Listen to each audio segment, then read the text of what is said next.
वंदे मातरम साथियों, एक ऐसी खबर आप लोगों को देने वाला हूं जो कहीं ना कहीं दहशत फैला देती है और हमें सोचने पे मजबूर कर देती है। अच्छे से सुनिएगा। 2014 के बाद सबसे ज्यादा ड्रग्स गुजरात से आ रहे हैं, सबसे ज्यादा ड्रग्स। अगर मैं बात करूं ड्रग्स की, हेरोइन की, तो 167 केजी हेरोइन यानी कि 1650 करोड़ की हेरोइन अदानी जी के बंदरगाह में।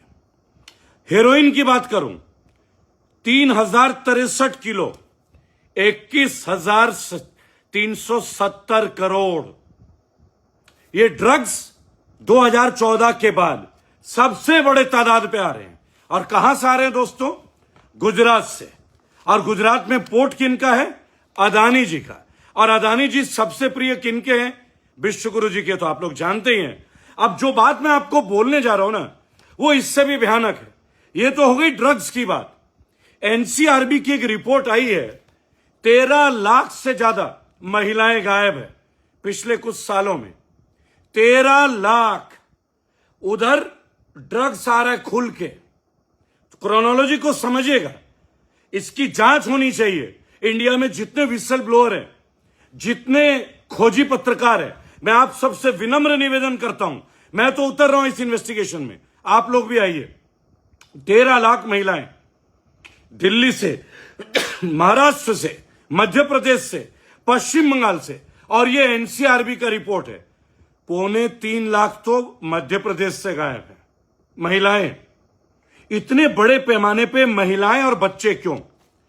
क्या हमारी देश की महिलाओं को यहां से बाहर भेजा जा रहा है प्रोस्टिट्यूशन के लिए, वेश्यावृत्ति के लिए, या बच्चों का या महिलाओं के शरीर से कोई ऑर्गन ट्रेड तो नहीं चल रहा है, जो किडनी, लीवर, पैनक्रियाज, इस तरह का कोई बहुत बड़ा कुछ चल रहा है दोस्तों देश में, बहुत बड़ा कुछ। आप सोचिए, जो भारत का सबसे मजबूत शहर माना जाता है, मान्यवर प्रधानमंत्री जी का राज्य गुजरात, वहां किसकी हिम्मत हो जाएगी इतना ड्रग्स लाने की? 21,000 करोड़ का ड्रग्स, अभी 1650 करोड़ का ड्रग्स। और सजा किसको मिल रही है? ये रिपोर्ट कोई टीवी वाले दिखाई नहीं रहे। एक भी न्यूज एंकर, जर्नलिस्ट, 13 लाख महिलाएं, 13 लाख, उनके साथ क्या बीता होगा? क्या उन्हें बेच दिया होगा? क्या उनके शरीर के अंग निकाल लिए गए होंगे? उनकी आंखें, किडनी, लीवर, इतने बड़े पैमाने पे लोग गायब हो रहे हैं, इतने बड़े पैमाने पे। और ये मेरा रिपोर्ट नहीं है, ये रिपोर्ट एनसीआरबी की रिपोर्ट है। आप इसे गूगल पे डाटा को क्रॉस चेक कर सकते हो। मैं जो वीडियो बनाता हूं तो ग्राफिक एनिमेशन नहीं लगाता हूं। जानते हैं क्यों? मैं ये काम इसलिए नहीं करता कि मैं अट्रैक्टिव बनाऊं वीडियोस, नहीं, ये मेरा उद्देश्य नहीं है। मेरा उद्देश्य यह है कि इतना बड़ा संकट, इतने बड़े पैमाने पे महिलाएं और बच्चे गायब हो रहे, रोज गायब हो रहे हैं, रोज।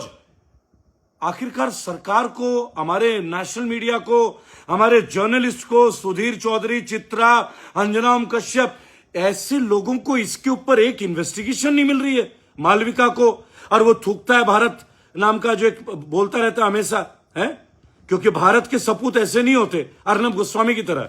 कभी आपने इनके टीवी चैनल पे एक बार भी देखा है कि जिनके घर के बच्चे गायब हो रहे हैं, औरतें गायब हो रहे हैं, औरतें और बच्चे? आप सोचिए। और इधर थोक के भाव ड्रग्स, थोक के भाव। राजस्थान बॉर्डर पे ड्रग्स, और सबसे ज्यादा गुजरात पे, मोदी जी के राज्य गुजरात से, अदानी जी के पोर्ट से। कुछ तो है ना, कुछ तो हो रहा है ना। इन्हीं 10 सालों में इतने लोग गायब कैसे हो रहे हैं? इन्हीं 10 सालों में इतने ज्यादा ड्रग्स क्यों मिल रहे हैं? सवाल कुछ तो अंकित कर रहा है, कुछ तो बात है। क्या यह कोई बड़ी साजिश का हिस्सा है? क्या इसमें लोग इन्वॉल्व है मंत्रालय में? क्योंकि बिना लोगों के इन्वॉल्व हुए इतने बड़े पैमाने पे लोग गायब हो रहे हैं, लोगों के परिवार के औरतें, बच्चे गायब हो रहे हैं, और सरकार चुप। कोई इन्वेस्टिगेशन नहीं, कोई रिपोर्ट नहीं, पता ही नहीं चल रहा मुंद्रा पोर्ट का ड्रग्स कौन ला रहा है, कौन ड्रग्स कार्टेल चला रहा है, ये ह्यूमन ट्रैफिकिंग कौन कर रहा है, हमारी देश की महिलाएं, बच्चे गायब हो रहे हैं। इसके पीछे का रहस्य क्या है? इसके ऊपर अब मेहनत करना पड़ेगा। आप हो सके ये वीडियो हर उस पत्रकार तक पहुंचाइए, हर उस सोशल एक्टिविस्ट तक पहुंचाइए, ताकि ये आवाज जन जन की आवाज बने। वंदे मातरम।